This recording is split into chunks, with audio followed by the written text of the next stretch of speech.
Kobe kamu sagantayin lenji itu kodersi 5 million jedhamu kuni muummicha ministeera Itoophiyaa Dr. Abiy Ahmed jedhanii guyyaa eegalee eegalee nus akka naannoo kan keenyatti akkaataa ittiin sagantaa kana milkeessuu dandeenyu qaamolee dhimmi ilaalatu wajjin hoggansa sadarkaa adda addaa jiru wajjin waan kunni akkamitti galma gaamuu danda'ama kan jedhu jalqabarraa qaamee waan kana milkeessuudhaaf sagantaa baasuudhaan sagantaa isaa irra darbee immoo hawaasa naannoo kan keenya kakaasuudhaan hubannoo qabaatu hubannoo taasisuudhaan bifa adda addaadhaan jechuudha miidiyaawwan adda addaa fayyadamuudhaan karaa sooshaal miidiyaadhaan karaa FM'dhaan karaa televezyiinaadhaan sarara darbee immoo magaalaa keessattis achirras kan darbe immoo bifa leenjiidhaa fi waltajjii adda addaa irratti illee hawaasni kan keenya hubannoo akka argatu sochiin kun taasifamaa ture jira.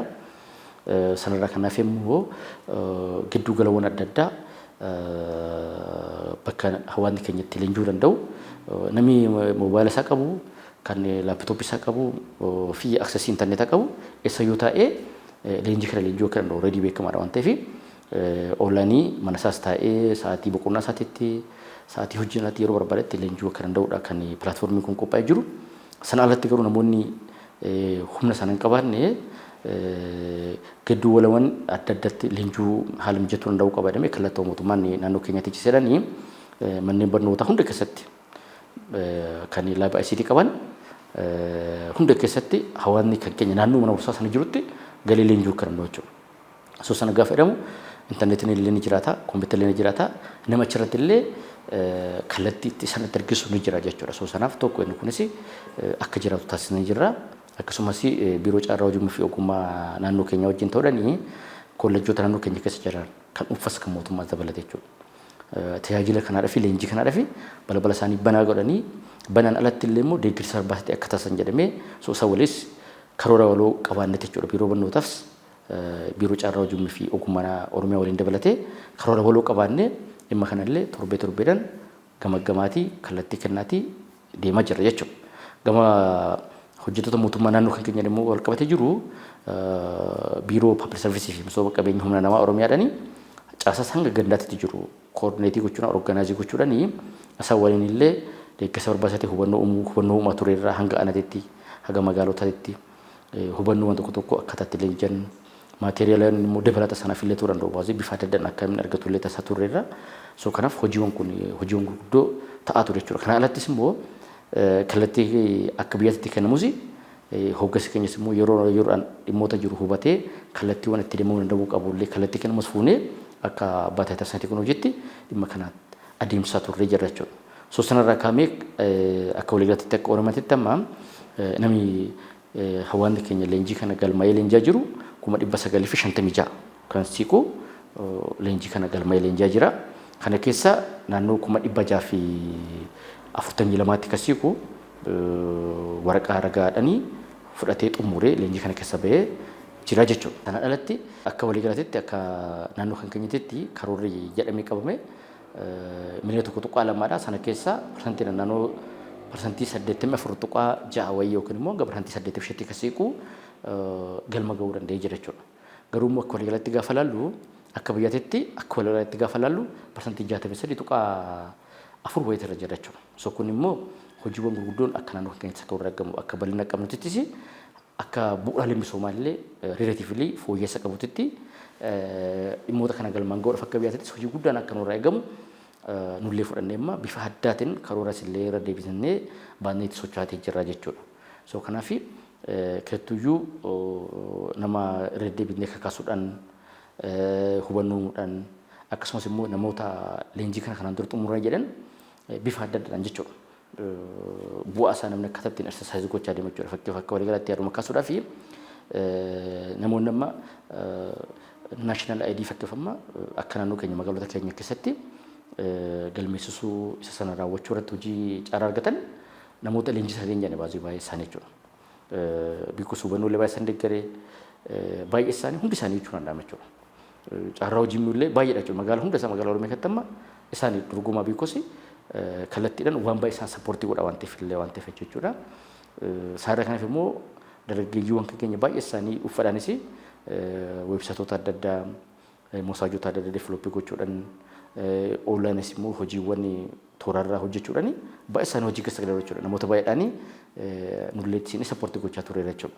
So daraanii kanarra darbee immoo akkaataa ittiin warri xumure hojiiwwan carraawwan adda addaa kana carraawwan jira hunda isaayyee beeksisnee namoonni xumuran akkaataa ittiin galiilee ittiin argachuu danda'an waan hojjennu keessaa tokko inni yaadna jechuudha. Bikoos tokko inni fuuldura jiru inni xumura isaa yoo argine kan biraas sana ilaallee leenjii sana illee itti fufuu danda'anii waan amannee fi sanas bifa akkasiidhaan hojjenneeti irratti hojjetaa jirra jechuudha. Akka waliigalaatti carraan kun carraa baay'ee lamuun argamnedha. Yaa mootummaan biyya kan keenya dhimma kun akka biyyaattis akka lammii nama dhuunfaa biyya kanaattis jiraachuudhaaf ogummaan dijitaalaa mandaatarii dirqamadha beekamaadha jechuudha. Namni tokko akka namaatitti jiruuf jireenya isaa gaggeessuudhaaf jiraachuudhaaf amma biyya lafaati irratti ogummaan kun dirqama ta'a jechuudha. Kana waan baay'eedhaan akkasuma dandeenya jechuudha. Hojiiwwan tiraansaakshinii wal qabatu yookiin immoo maallaqa sochoosuu wal qabatu baay'een keenya kan hubannu jechuudha. Amma baay'een isaanii ogummaa kanaan gaafatama jechuudha. Namni karaa of eeggannoo qabuun karaa beekumsa qabuudhaan maallaqa isaa qotee bulaan keenyas maaliin keenyas kan bitatu kan sochoosu karaa sana jalqabeera jechuudha. Inni kun waan waggaa tokko hin guunne asittidha kan gara malee jalqabe jechuudha. So yeroo dhiyootti immoo kun guutuu ta'a jechuudha. Ogummaan kun ni barbaadama jechuudha. Kana fakkeenya isin kaasa jechuudha. Kanaaf namni tokko akkuma namaatitti biyya lafaa kana keessatti dorgomaa ta'ee jiruuf jireenya isaa tursee jiraachuudhaaf ogummaan kun isa barbaachisa jechuudha. Sarara kan ce'e immoo dhaabbanni mataa isaa jechuudha. Isa institushiniin kun dhaabbanni tokko dhaabbata jedhamee itti fuudhaaf ogummaa kana hidhachuun dirqama jechuudha. Isa alatti impossible hin danda'amu. Dhaabbanni tokko dhaabbata jedhee ogummaa kana qabaatee ogeessa achi keessa jiru haalli adeemsa isaa kaalchariin yookiin immoo aadaan hojii achi keessa hundi isaa ogummaa kana wal qabatee ofii fayyisuutaan hin danda'amu jechuudha. Nama akkuma durii sana dhaabbanni tokko waltajjii akkuma durii sana jechuudha. Guyyaa guyyaa walitti qabaa yoo hin danda'amu addunyaa wajjin fiiguu hin danda'amu jechuudha. Namni halkanis guyyaas virtually miitingii gaggeessaa jira miti. Kun aadaa sana keessa tokko jechuudha. Waan muraasa waan fuuldura jiru isin kaasaa jira jechuudha. So kanaaf namni akka namaatti jiraachuudhaaf ogummaa kana isa barbaachisa.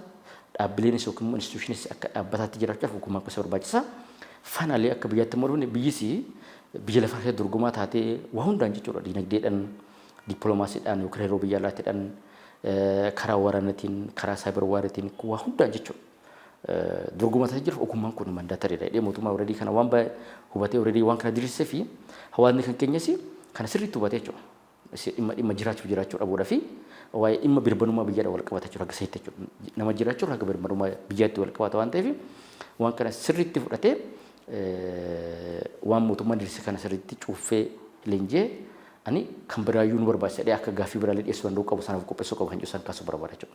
Leenjiin kun akka waliigalateetti hawaasa keenya hunda jechuudha biyya kana keessa jiru daangaa kamii hanga daangaa kamiitti hundaaf banaa ta'e jechuudha. So kana keessatti hawaasni akka waliigalaatti kan naannoo keenya fudhannee akka biyya keenya fudhannee hawaasonni namoonni dhimma kanarraa fayyadamuu dadhabee akka dureetti baaman keessaa tokko hojjetaa mootummaadha. Hojjetaan mootummaa ogummaa kana horatee tajaajila si'ataa hawaasa keenyaaf akkataatti kennuu danda'u teekinooloojii fayyadamee akka san mijeessuudhaa fi sana jiddu gala taasifatee leenjii kun isa barbaachisa jechuudha. Tajaajilli baay'een illee gara toorarraa kun olaanee dhufaa jira waan ta'eef jechuudha. Inni lammaffaan daldaltoota jechuudha. Daldalaan biyya kan keenya daldala isaatiin bu'aa qabeessa ta'uudhaa fi dorgomaa ta'uudhaa fi ogummaan kun isa barbaachisaadha. Mee waan amanamee fi innillee leenjuu qabachuu leenjii kana jechuudha. Inni sadaffani barattoota kan keenya gadi hanga walitti jechuudha. Barataan kan keenya sirni baruu fi barsiisuu yeroo ammaa kanallee baay'isaanii karaa dijitaalaa ta'e karaa onlaayinii ta'e kennamaa jira. Haga malee haa qorumsa kennamuutti jechuudha. Qorumsaatti dabalate jechuudha. Saarraa kana fi fuuldurattis dorgomaa ta'ee booda fi barataan kan keenya ogummaan kun isa barbaachisa dirqama jechuudha. So kanaaf jedhamee barataan kamiyyuu dhimma kanallee hordofee barachuu handa'u qaban jedhudha jechuudha. Kan jiru. Inni isa dhumarra jiru afuraffaani hojii barbaaddota jechuudha. So dargaggeeyyiiwwan kan keenya bifa adda addaadhaan barumsa xumuranii hojii qabatanii hojii dabalataatis biikos akka aadaa biyya kanaatti namni sa'a 8 hojjeta. Kan dhuunfaa keessatti kan mootummaa isaati jechuudha. Garuu immoo haala amma addunyaan keessa jirtu wajjin sa'a 8 duwwaa hojjennee biyya keenya illee jijjiiruu guddisuu dandeenyu jechuudha. Kanaaf namni oopshinoota adda addaatiidhaan kan hojii barbaadus kanneen biroos akkaataa ittiin toorarra hojiin hojjetamu maloota baay'eetu jira waan ta'eef jechuudha. Namni manas taa'ee hojii hojjechuu danda'a. Kaampaanota Ameerikaa jiran baay'ee isaa fudhannee jechuudha amma kan faayinaanshaalii isaa ta'anii fiinteek warraa jira yaa ta'anii kan industiriiwwan gurguddaa adda keessa jiraatan baay'ee isaanii namni Indiyaa keessa taa'eeti kontiraata fudhatee Indiyaa taa'eeti hojii hojjetee deliverii gochaa oola jechuudha. Sarara darbee jallisii waan adda addaa jechuudha. Namoonni isaan hojjetan jiru baasii nu biraas yaalisuun jira jechuudha. Namas taa'ee jallisii qamadii haa ta'u boqqolloo haa ta'u Ameerikaa as taa'ee to'atee leenjisuu jallisuu jira jechuudha. Yeroo isaan irra jira jechuudha. Kanaaf hawaasni kan keenya illee barataan kan keenya illee qaama hunduyyuu sanaaf qophaa'amee inni hojii barbaadus akkasitti carraa kana akka fayyadamuudhaa fi ijoollee baay'een yookiin immoo dargaggeeyyiin baay'een dhimma kanarra baay'ee sirriitti fayyadamaa jiru jechuudha. Stiil ammas garuu immoo nusi akkaataa ittiin oopshinoota adda addaa yookiin immoo balbaloota adda addaa jechuudha. Ittiin hojiin kun uumamuu danda'amu namni ogummaa kana qabu bifa adda addaadhaan yeroo yeroodhaan aweerii hubachiisatii maal hojjechatii deemna waan ta'eef hawwii akkasittiidhaan jiraachuu barbaadan kun.